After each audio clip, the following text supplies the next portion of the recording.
આપ જોઈ રહ્યા છો સ્પાર્ક ટુડે ન્યૂઝ. સમાચાર ડભોઈથી મળી રહ્યા છે.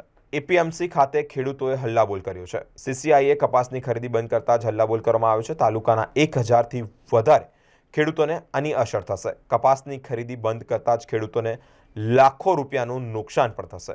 ગઈકાલે ખેડૂતોએ હલ્લાબોલ કરતા જ કપાસની ખરીદી બંધ કરવામાં આવી હતી. ત્યારે વેપારીની ભલામણ કરતા જ આ સીસીઆઈના અધિકારીનો વિડીયો વાયરલ થયો હતો અને વિડીયો વાયરલ થતાની સાથે જ સીસીઆઈના અધિકારી વેપારની ફેવર કરતા હોય તેના પર કડકમાં કડક કાર્યવાહી કરવામાં આવે તેવી માંગ પણ ઉચ્ચારવામાં આવી હતી.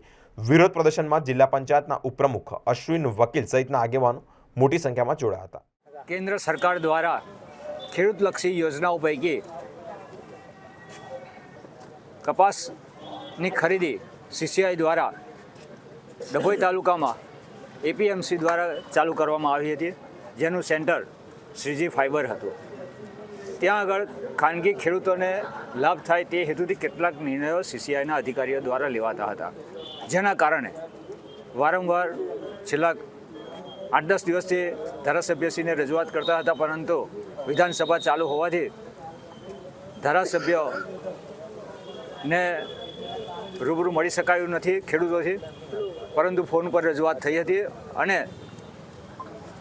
અમારા ધારાસભ્યની માર્ગદર્શન અને સૂચના હેઠળ ચૂંટાયેલી પાંખ અને સંગઠનની પાંખ અને કિસાન સંઘ દ્વારા અહીંયા રજૂઆત કરવા માટેનું કહેવામાં આવ્યું હતું. ગઈકાલ ખેડૂતોએ જે કપાસ લઈને આવ્યા હતા એ સારી ગુણવત્તાના હોવા છતાં પણ વાંધા વચકા કાઢી અને અધિકારીએ રદ કર્યો. અને એક વિડીયો વાયરલ થયો હતો, જેમાં અધિકારી બોલતા હતા કે આ કપાસ તમે ખાનગીમાં બાજુમાં ઢગલો છે એમને ત્યાં નાખો. એવો એક વિડીયો વાયરલ થયો, જેના કારણે ખેડૂતો ઉશ્કેરાયા હતા, એકત્રિત થયા હતા અને આ ધંધો બંધ કરવા માટે, જે ખાનગી વેપારીને મદદ થાય તે ધંધો બંધ કરવા માટે ખેડૂતોને રજૂઆત હતી સીસીઆઈને. પરંતુ સીસીઆઈ સુરેશભાઈ શ્રીજી ફાઈબર અને સીસીઆઈ દ્વારા એકદમ નિર્ણય લેવામાં આવ્યો અને કે ખરીદી બંધ કરવામાં આવી, જેના કારણે ડભોઈ તાલુકાના ખેડૂતોને મોટો ફટકો પડી રહ્યો છે, આર્થિક નુકસાન થઈ રહ્યું છે. જેથી આજ રોજ અમે એકત્રિત થયા છે, કિસાન સંઘના આગેવાનો પણ સાથે છે. સરકારશ્રીમાં અવાજ પહોંચાડવા માટે આજરોજ અમે નાયબ કલેક્ટર અને મામલતદારને આવેદનપત્ર આપીએ છીએ કે સીસીઆઈ જે સંસ્થાએ બંધ કર્યું છે તે તાત્કાલિક યુદ્ધના ધોરણે ફરીથી ખરીદી ચાલુ કરે એ માટે આજે રજૂઆત કરવા ભેગા થયા છે. ના, એપીએમસીના ચેરમેન આજરોજ અહીંયા કોઈ હોદ્દેદાર કે વાઇસ ચેરમેન કોઈ હાજર નથી આજે. અને વેપારીનું નામ શું છે? સુરેશભાઈ પટેલ નામ આ વિડીયોમાં સ્પષ્ટ અંદર નામ બોલે છે. ગઈકાલે જે એક કપાસનો વિડીયો સીસીઆઈના અધિકારીનો વાયરલ થયો હતો, જેમાં સ્પષ્ટ બોલતા હતા કે સુરેશભાઈ એક પ્રાઇવેટ વેપારી છે, તેમને કપાસ આપી દો. ખેડૂતોને જે માર્ગદર્શન અધિકારી આપી રહ્યા હતા તેના સંદર્ભે ગઈકાલે મીડિયામાં પણ ઘણું બધું આવ્યું છે. તેના ભાગરૂપે ડભોઈ એપીએમસીના સત્તાધીશો દ્વારા ગઈકાલે રાત્રે સાંજે એક મેસેજ એવો ફરતો કરવામાં આવ્યો હતો કે આવતીકાલથી સીસીઆઈનું સેન્ટર અચોક્કસ મુદત માટે બંધ કરી દેવામાં આવ્યું છે, માટે કોઈ ખેડૂતોએ કપાસ લઈને આવવું નહીં. આ એ લોકોના શબ્દો સારા ન હતા.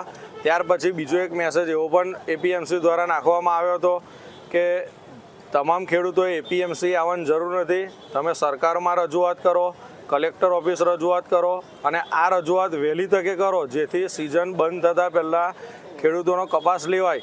તો આપણા માધ્યમથી હું એપીએમસીના સત્તાધીશોને જણાવું છું કે શું એપીએમસી ચા નાસ્તા માટે બનાવી છે? જો ખેડૂતોને ડાયરેક્ટ સરકારમાં રજૂઆત કરવી પડતી હોય, કલેક્ટર ઓફિસ જવું પડતું હોય, તો એપીએમસીનો સત્તાધીશોનો કાર્યપદ્ધતિ શું છે? આજે અમે એપીએમસી બધા ખેડૂતો આના રોષ લઈને આવ્યા છે. ઘણા બધા ખેડૂતો છે, કિસાન મોરચા, ભારતીય જનતા પાર્ટી કિસાન મોરચાના પ્રમુખો છે, આગેવાનો છે. અત્યારે સત્તાધીશોને અમે અગાઉથી જાણ કરેલી હતી. સવારથી એમની ઓફિસમાં પણ એક પણ સત્તાધીશ કે ચેરમેન વાઇસ ચેરમેન કોઈ હાજર નથી. તમે જોઈ શકો છો ઓફિસને તાળા મારેલા છે.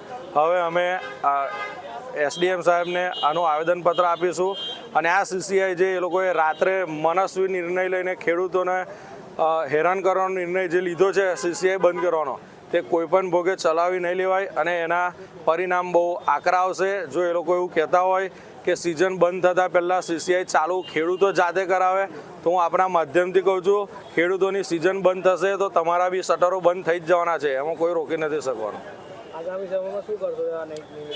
આગામી સમયમાં અમે ધારાસભ્ય સાથે સંકલનમાં છે. ધારાસભ્ય વિધાનસભાના લીધે એ સત્રમાં છે, એ હાજર નથી રહી શક્યા. એમના માર્ગદર્શન હેઠળ અમે જે પણ કરવાનું થશે તમામ કાર્યો કરીશું.